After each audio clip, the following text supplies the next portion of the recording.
Hey trackies, welcome back to another video here on TXT Track Time. Please remember to like the video and also subscribe to the channel. Wow, when I tell you Oblique Seville is coming over that 200 meters, he is coming over that 200 meters. Now I saw a very interesting training video from Oblique Seville, and I thought to myself when I saw it, gosh, he is moving. But then I also saw a version with Zarnell Hughes, and then I did a comparison. And trackies, I'm going to tell you right now, whatever Zarnell Hughes is coming with in that 200 meters, Oblique Seville is going to be able to match that this season or potentially better it. That is my opinion. Now, let's get into some things. Now, Oblique Seville ran a new personal best earlier this season. In March, he ran at 20.17 seconds, and this was done in a positive 1.9 meters per second wind.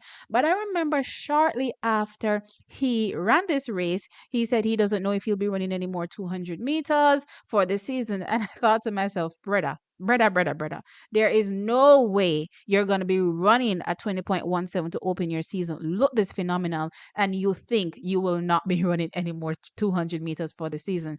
I thought to myself the moment I heard him say that there's no way he won't be running any more 200 meters. In my opinion, Glenn Mills would be practically crazy to not have Oblique Seville run any more 200 meters for the season. So when I heard that, I pretty much brushed it aside and I was like, okay, let's see what's really going to happen. Y'all know I did my epic 19.7, 19.6 video, and that has not changed. Even more so, I feel it in my gut now, just looking at it. I'm just saying to myself, all right, this is definitely giving me 19.7 vibes, 19.6 vibes. And why do I say that? Well, last season, if y'all remember, Zarnell Hughes ran a 19.73, breaking his national record, and of course, a 9.83 shattering his 100-meter national record as well. So he set two national records last season. And I just remember, leading into this race, or when these races were happening, the talk around him in comparison to Oblique Seville. And Oblique Seville was expected to go faster than he was going because of how they were looking in training, right? And as you can see, Zarnell Hughes went on to not only again break that 100-meter national record 9.83, but also break his 200-meter national record 19.73. Phenomenal season Zarnell Hughes had, eventually walking away with a global medal over that 100 meters at the World Championships. As it relates to Oblique Seville, one, he picked up an injury, really came back at the World Championships, to be fair, and ran very competitively, finishing fourth at the World Championships, 9.86 seconds. So with that said, well, that wasn't the time he ran in the final. He ran 9.88, but his best so far for the season was 9.86. I believe he did this in the heat at the World Championships. But with that said, coming into 2024, what I've noticed with Oblique Seville is that he's gotten much stronger. And of course, he's finishing his races much better. Now, what I'm going to do is I'm going to put up a side-by-side between Oblique Seville, what I saw in the training, and of course, Zarnell Hughes. And y'all can make the distinction for me, because I was very impressed, as I said, not only in comparison to clearly how fast he looked like he was going in comparison to what Zarnell Hughes was doing, and both of them looked amazing, might I add, right? But I just want to be clear, both of them looked amazing. But I was especially impressed with the fact that his finish looked so strong. He looks like he still had some running to run, and I was like, okay, get it, Oblique. I see you. Now, clearly, again, when we talk about training and what we heard last year but versus what we're seeing this year, you can see where, some of those things that were being said were pretty much factual in terms of what was happening in training.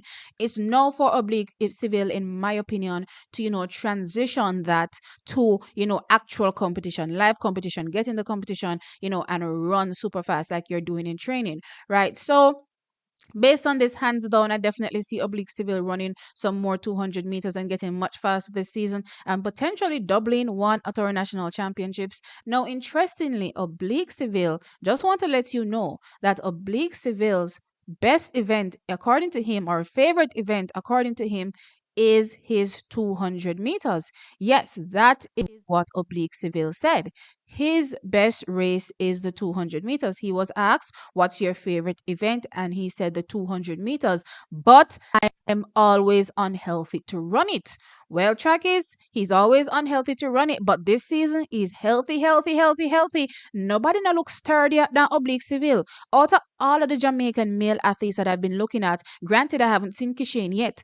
Oblique Seville looks the best hands down, and we not see him really touch, the sprinting work or the sprinting yet, if you understand what I'm saying. So, hands down right now, he looks absolutely phenomenal. And as long as he remains healthy, then I can definitely foresee him running really, really great over that 200 meters. And you don't know, once that 200-meter time keeps cutting down and cutting down, the 100 meters, as far as I'm concerned, is only going to be getting that much better. Imagine his favorite event is the 200 meters, but he's always unhealthy to run it. Well, guess what? I can see the excitement and the determination from Oblique Seville this season. He's running very determined, running through the line, looking solid as well. Technique, form, not breaking at all, running the full distance of whichever event he's taking part in. This to me is absolutely impressive, and I believe Oblique Seville will be coming out and doing damage in that 200 meters. So let's go back again and we talk about the personal best again between Zarnell Hughes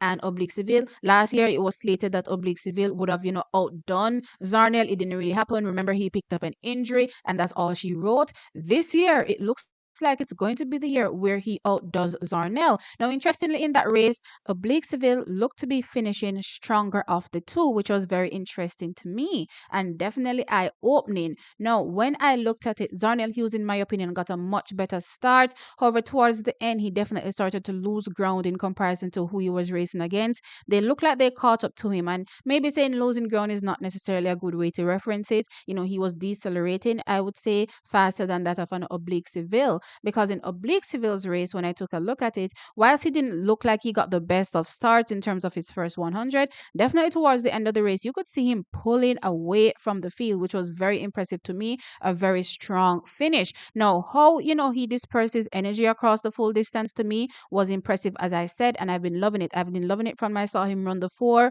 and in this training run again, he looks that much impressive. And I thought to myself, okay, Oblique, I don't know what's going on in here in training, but clearly something great is going on, and I expect something great will be coming from him in the coming weeks when he touches the track again. I'm definitely expecting to see him run a lot more 200 meters and definitely challenge that personal best that he has set 120.17 before, and again challenge those times that I was talking about, that 19.7, that 19.6.